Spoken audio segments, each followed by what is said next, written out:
কিন্তু রাজপথ কিন্তু স্তব্ধ হয়ে গেছে মুসলিম ল বোর্ডের নেতৃত্বে। এর মধ্যে কিন্তু একাধিক সম্পত্তি ফিরিয়ে নিয়ে ছাড়বো, যতদিন না অকাপ সম্পত্তি মোদী সরকার ফিরিয়ে দিচ্ছে ততদিন না আমরা আন্দোলন করব এবং আন্দোলন থেকে উঠবো না।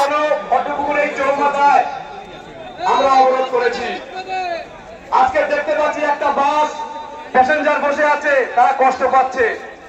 আমাদের কি মাথায় কুকুরি কামড়েছে যে তাদের ওখানে দাঁড় করে আমরা কষ্ট দিচ্ছি? না বন্ধু, আমরা ঘুমাতে পারছি না। 1947 সালে যখন দেশ স্বাধীন হয়, যখন সর্বপ্রথম আমাদের জওহরলাল নেহরু সর্বপ্রথম প্রধানমন্ত্রী ছিলেন, একে একে করে আমরা 14 জনের মাথায় 15 জনের প্রধানমন্ত্রী পেয়েছি এই নরেন্দ্র দামোদর দাস নরেন্দ্র মোদীকে। ইনি জাদু দেখাচ্ছেন আমাদের, ইনি জাদু দেখাচ্ছেন, সর্বসাধারণ মানুষকে রাস্তায় নামাচ্ছেন, বিশেষ করে মুসলিম কমিউনিটির মানুষকে। প্রথমে বললেন কি যে সমস্ত কালো টাকা আমরা সাদা করব আর সমস্ত আপামর জনসাধারণের ব্যাংকে 15 লাখ করে টাকা দেব। কোথায় তোমার টাকা, কোথায় তোমার জনসাধারণ?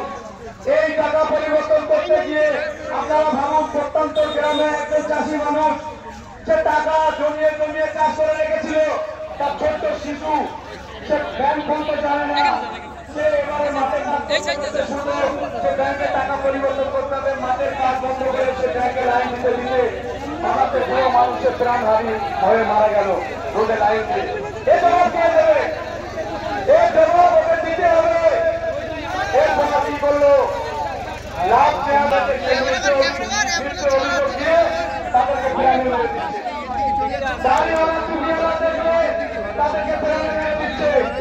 গরুর গোস্ত অর্থাৎ মাংস মিলতে করে যার ঘরের মধ্যে ফ্রিজের মধ্যে খাসির মাংস আছে তাকে ঘরে ঢুকে তার সমস্ত দিকে মেরে দিচ্ছে।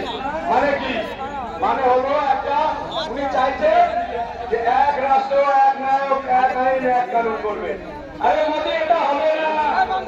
এটা মুসলমানের দেশ কেমন, আপনার জাতিরও দেশ কেমন। ভারতবর্ষকে স্বাধীন করতে গিয়ে 1 কোটি মুসলমান জেল কেটেছে, 5 লক্ষ মুসলমান ফাঁসি হয়েছে। ভারতবর্ষের ইতিহাস আজ বিকৃত হচ্ছে। আজ নেতাজি সুভাষচন্দ্র বসু, ক্ষুদিরাম বসু, জগৎবল্লভ ইত্যাদি বিভিন্ন আমরা তাদের প্রাণ দিয়েছি নিশ্চিত। সাথে সাথে মাওলানা আশফাকুল্লাহ খান, খান আব্দুল গফফার খান, মাওলানা বিভিন্ন ধরনের নাম বলে আমার মনে আসছে না, বিভিন্ন তাদের নাম কিন্তু আমরা আজ দেখতে পাচ্ছি না। সর্বোপরি আমি সংক্ষিপ্ত বক্তব্য আমি এইটুকু বলতে চাই, আজকের যে শেষ অবস্থায় আমাদের যে পশ্চিমবাংলা একটা সম্প্রীতির রাজ্য, একে অপরের ধর্মে আমরা যাই, একে অপরের অনুষ্ঠানে আমরা যাই, এখানে কিছু কলঙ্কিত অসভ্য মানুষ তারা বলছে যে আমরা নাকি জেহাদি। আরে জেহাদির কি রেখেছো? কিছু অসভ্য মানুষ আমার কোরআনটাকে বলছে বন্ধ করে দাও। আরে তোরা কোরআন শরীফ সম্বন্ধে কি জানবি? কোরআনের বিবরণ তোরা জানিস যে কোরআনের কেতাবে একটা মানুষের জন্মের আগে থেকে, জন্ম থেকে মৃত্যুর পর থেকে মৃত্যু পর্যন্ত তার বিবরণ আছে, একটা পূর্ণাঙ্গ জীবন একটা কোরআনের মধ্যে, একটা পৃথিবীর সৃষ্টি থেকে শেষ পর্যন্ত। তাহলে সেখানে সে কোরআন না পড়ে সে বলছে কোরআন একটা কোরআনকে বন্ধ করো। আরে স্টুপিড, তোদের মাথায় কিছু আছে যে কাল্পনিক বইগুলো তোরা পড়িস, সে তো কাল্পনিক। আর বাস্তব চরিত্র বইগুলো তোরা পড়ে বিজেপি অর্ধশিক্ষিত, অশিক্ষিত, মূর্খ আদিত্যনাথ যোগী, নরেন্দ্র দামোদর মোদী, অমিত শাহ, এরা সংবিধানকে বিকৃত করে পার্লামেন্টে আইনসভায় বক্তব্য রাখার জন্য দেশদ্রোহিতার মামলা আগে এদের বিরুদ্ধে হওয়া দরকার। দেশের মানুষ শুধু নয়, গোটা পৃথিবীর মানুষ দেখছে, সোশ্যাল মিডিয়ায় আপনারা দেখতে পাচ্ছেন। গদি মিডিয়া বলবে না, এই সোশ্যাল মিডিয়ার ভাইদের কাছ থেকেই আপনাকে সত্য কথা জানতে হবে। কেন? গদি মিডিয়া হাঁটু সমান পানিতে নেমে বলে এখান মানুষ সব ডুবে যাচ্ছে, সরকারকে এখনই ত্রাণ পাঠাতে হবে, তাহলে ওরাও কিছুটা ভাগ পাবে। এটি হচ্ছে গদি মিডিয়ার চরিত্র। তারা খেতে না পাওয়া ক্ষুধার্ত কুকুরের ন্যায় যোগী আর মোদীদের পক্ষে ঘেউ ঘেউ করছে স্টুডিওতে বসে। মুসলমানদের বক্তব্যগুলো সাধারণ মানুষকে জানানোর আর বোঝানোর প্রয়োজনটুকুও তারা মনে করে না। তাই বন্ধুগণ, লড়াই হবে যতক্ষণ পর্যন্ত এই কালা কানুন প্রত্যাহার না হবে, ততক্ষণ লড়াই করতে হবে। আপনারা একাধিকবার লড়াই করার জন্য কলকাতায় গিয়েছেন, সিপিএম এর ব্রিগেড হরিয়েছেন, কংগ্রেসের ব্রিগেড হরিয়েছেন, তৃণমূলের ব্রিগেড হরিয়েছেন। এবার কি মুসলমানদের ব্রিগেডটা ভরাতে পারবেন? আজকে ফুলপুরা শরীফের একাধিক পীর সাহেব কেবলা এবং পীর জামানের সঙ্গে কথা হয়েছে।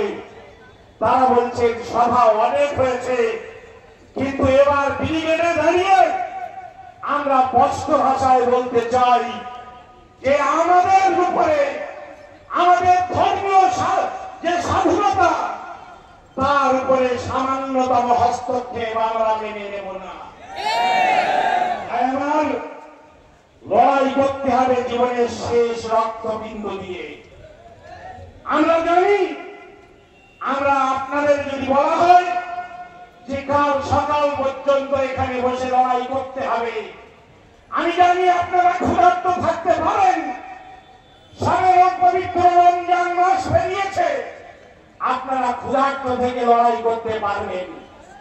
আমরা এখন বলেছি গাড়ি ভাড়া দেওয়া হবে না, পাউরুটি দেওয়া হবে না, মুড়ি চানাচুর দেওয়া হবে না, নিজেদের পয়সায় গাড়ি ভাড়া করে কলকাতায় আসতে হবে। আপনারা হাজার হাজার গাড়ি নিয়ে কলকাতায় গিয়েছেন, এবার কিন্তু কলকাতাতে 1 লক্ষ গাড়ি সমগ্র পশ্চিম বাংলা থেকে আসবে, আর শুধুমাত্র ভারত থেকে 10,000 গাড়ির দায়িত্ব আপনাদের নিতে হবে।